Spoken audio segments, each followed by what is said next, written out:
Hi, welcome to CNN Student News. It's Monday, it's Columbus Day. We'll have more on that coming up. It's a new week of CNN Student News. In the U.S., we talk about hurricanes. In the Indian Ocean, these storms are called cyclones, and parts of India are recovering from the strongest cyclone to hit that country in 14 years. Tropical cyclone Pylene hit India's eastern coast. It was the equivalent of a Category 4 hurricane. At least 14 people were killed. Before the storm hit, officials evacuated nearly 1 million people. They say that effort helped limit the number of casualties. Getting people back on their feet could be challenging. The cyclone damaged property, it flooded highways, it knocked down trees and power lines. In parts of the Pacific Ocean, cyclones are called typhoons, and at least 13 people were killed when Typhoon Nari hit the Philippines this weekend. More than 43,000 people were forced out of their homes by that storm. Back in the United States, some of the national parks and monuments closed by the partial government shutdown are starting to reopen. New York made a deal with the National Park Service to fund operations at the Statue of Liberty. State and local funds will help reopen Grand Canyon National Park out in Arizona. And in South Dakota, Mount Rushmore is set to reopen first thing this morning thanks to a similar deal. But there was no deal in Washington this weekend on either the shutdown or the debt ceiling. That deadline is just 3 days away, and there is talking between the White House, the Republican-led House of Representatives, and the Democratic-led Senate. There's also some serious finger-pointing. Lawmakers scurrying out of Washington, even though there's no deal in place to end the partial government shutdown and avoid a possible default this week. My staff has every plane ready, every plane flight on our schedule. We're ready to come back as soon as there's a vote. This thing is so fluid and so many things are changing. All I know is we got a president who doesn't want to negotiate.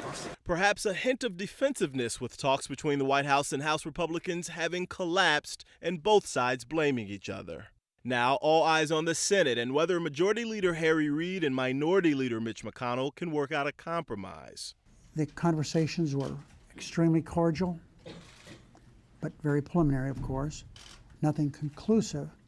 But I hope that our talking is some solace to the American people and to the world. But Reid is still sticking firm to key Democratic demands. They're not doing us a favor by reopening the government.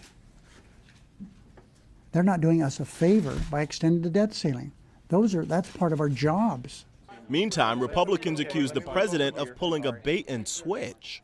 The president apparently was not negotiating in good faith. All he's really said is, whatever you offer, I'm not interested in it. He's hoping to cut a deal with the Senate, which would, I think, be a terrible deal to undermine the House. It's time for the shout out. The Swat Valley is located in what country? If you think you know it, then shout it out. Is it in Egypt, France, Pakistan, or the United States? You've got 3 seconds. Go. The Swat Valley is in the northern part of Pakistan. That's your answer, and that's your shout out. Malala Yousafzai was 10 years old when the Taliban arrived in the Swat Valley and started imposing its harsh rules. For example, no girls allowed in school. Malala became a target after she spoke out for education rights. She's still speaking out.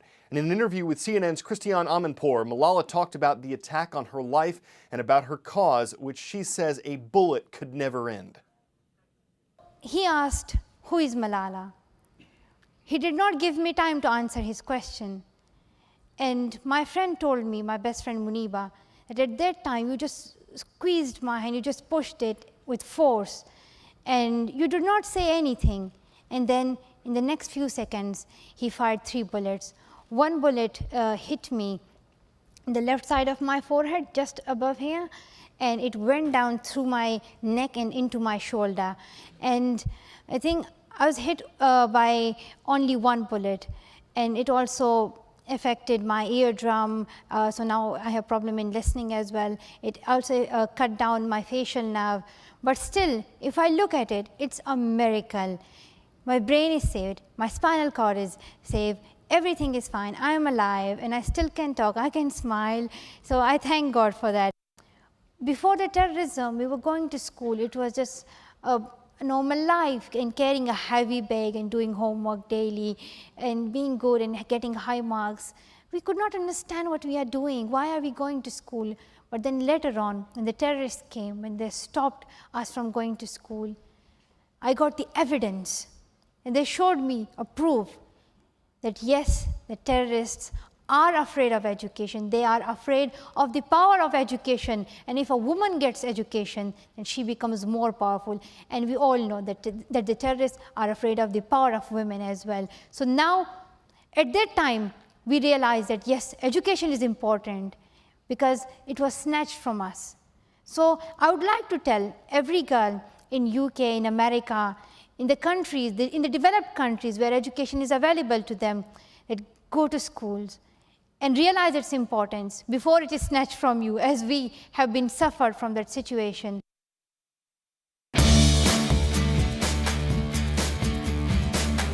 Today's roll call starts with two northern neighbors. Before we head down to the Gulf, let's go to the map.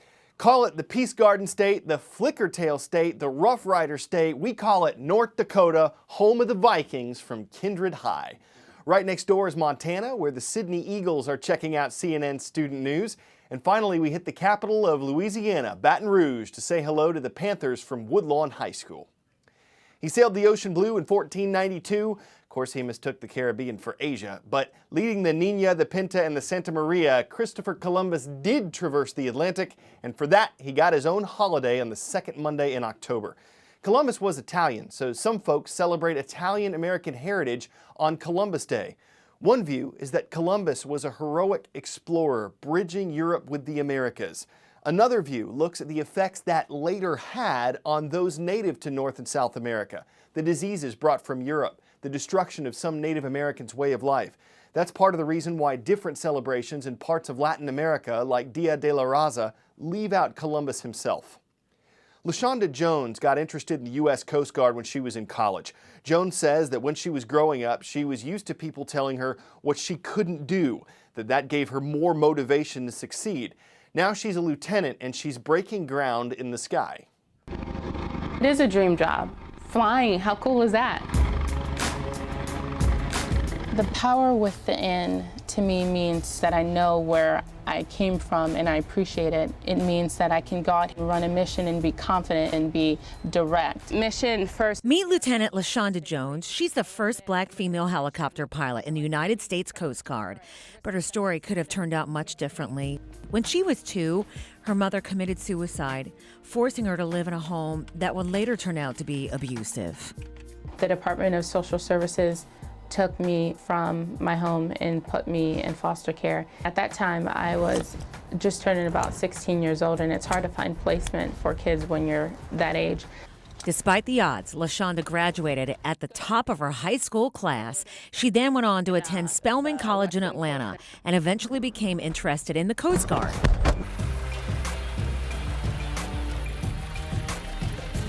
Primarily, we do search and rescue. Flying is an inherently dangerous job. The pilot in command is responsible for the safe and efficient mission completion. I wish my mother was here. I wish a lot of things were different. But at the end of the day, I'm very proud for the woman that I've been allowed to become. Thank you.